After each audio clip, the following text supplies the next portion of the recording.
నమస్తే కడప వార్త. శేషాచల అడవుల్లో విహార యాత్ర కోసమని వెళ్లిన 6 బీటెక్ విద్యార్థులకు చివరకు విషాదం మిగిల్చింది. 3వ తేదీన శ్రీకాళహస్తి నుండి గుంజనేరు వాటర్ ఫాల్స్ చూడడానికి వచ్చిన 6 విద్యార్థులు తిరుగు ప్రయాణంలో 4 గంటలకి వారు దారి తప్పవడంతో ఏమి దిక్కు తెలియని పరిస్థితుల్లో వారి స్నేహితులకు కొండ ప్రాంతం నుండి మెసేజ్లు పంపారు. కోడూరు పోలీసులు, అటవీ శాఖ అధికారులు శేషాచల అడవుల్లో గాలింపు చేపట్టడం జరిగింది. చివరకు ఆచూకీ కనుగొని 5 మందిని కాపాడగలిగారు. కానీ ఒక వ్యక్తి గుంజనేరు వాటర్ ఫాల్స్ లో కాలు స్లిప్ అయి నీట మునిగిపోవడం జరిగింది. మిగతా 5 మంది ఆ విద్యార్థిని కాపాడడం కోసం శతవిధాల ప్రయత్నం చేసి ప్రథమ చికిత్స అందించినా అతని ప్రాణాలు కాపాడలేకపోయామని ఆ విద్యార్థులు ఆవేదన వ్యక్తం చేస్తున్నారు. పోలీసులు, అటవీ శాఖ అధికారులు సకాలంలో స్పందించి శేషాచల అడవుల్లో గాలింపు తర్వాత వారి ఆచూకీ కనుగొని రాత్రి 11 గంటల సమయంలో వారిని కోడూరుకు తీసుకురావడం జరిగింది. విహారయాత్ర కోసం వెళ్లినటువంటి 6 మందిలో 5 మందే తిరిగి వచ్చి ఒకరు ప్రాణాలు కోల్పోవడంతో వారిలో తీవ్ర విషాదం నెలకొంది.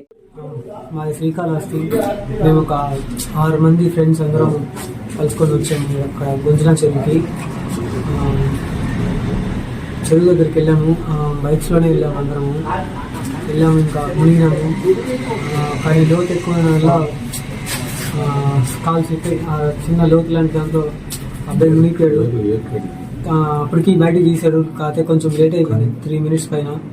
తీసిన తర్వాత ఫస్ట్ ఎయిడ్ చేసాము, అయినా లాభం లేకుండా పోయింది. ఇంకా తర్వాత పోలీస్ కాల్ చేస్తే వచ్చి తీసుకొని వచ్చారు బయటకు అడవిలో నుంచి. ప్రతి ఒక్కరూ తప్పనిసరిగా యూట్యూబ్లోకి వెళ్ళి కడప వార్తను లైక్ చేయండి, సబ్స్క్రైబ్ చేయండి. ఇట్లు మీ జి రమణయ్య, ఎడిటర్, కడప వార్త.